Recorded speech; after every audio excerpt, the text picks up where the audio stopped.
If you're here viewing this video from an obscure YouTube channel talking about the topic of the VTuber Cinder and her controversy that has effectively ruined her career, you likely already know the details.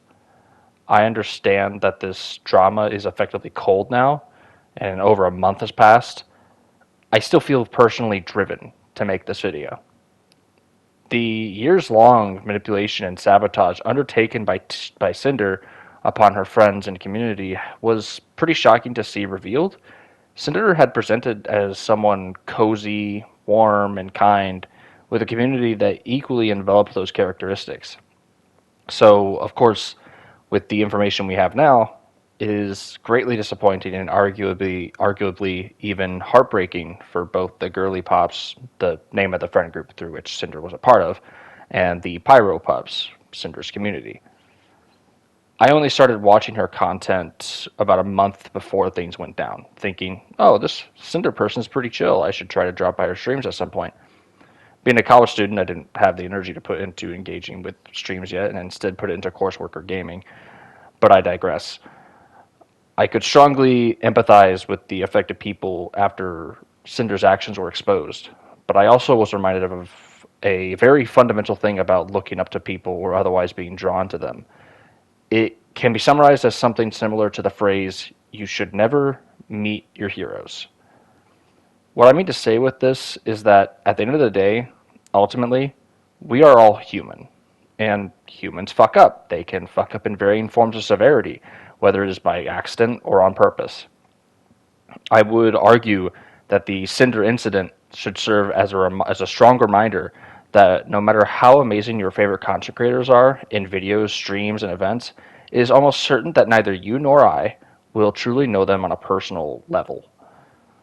This extends to everyone. Absolutely everyone. Markiplier, Jacksepticeye, Nexpo, Shy Lily, June the King, whoever. And I don't mention those people specifically, those are just names that came to mind. Me and you cannot know what they do when they turn off that camera or their OBS or whatever. I'm not an experienced content creator. When someone finishes recording or ends a stream, what they do after that remains within the confines of the walls surrounding them unless someone or something reveals their activities.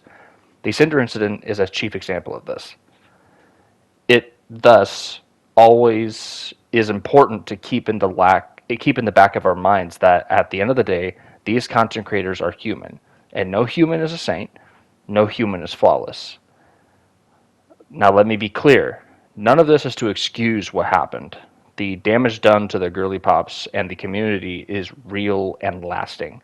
But while we hold people accountable, it's still worth hoping they find their way back to something more compassionate and more honest. I hope she has a come to Jesus type of epiphany where she finds that the true joys in life wasn't business or endless competition and a desperate crawl for the top, rather that it lied in every moment she spent with her friends and the Pyro Pups. Because personally, I can't imagine anything more terrifying than being left completely alone in my success. It is really easy to look at the past events and say that people like Cinder are cooked. I mean, it was years worth of manipulation and sabotage, as I said before. Cinder seems deep rooted in this behavior, like it is who she is. But let me remind you, humans are malleable.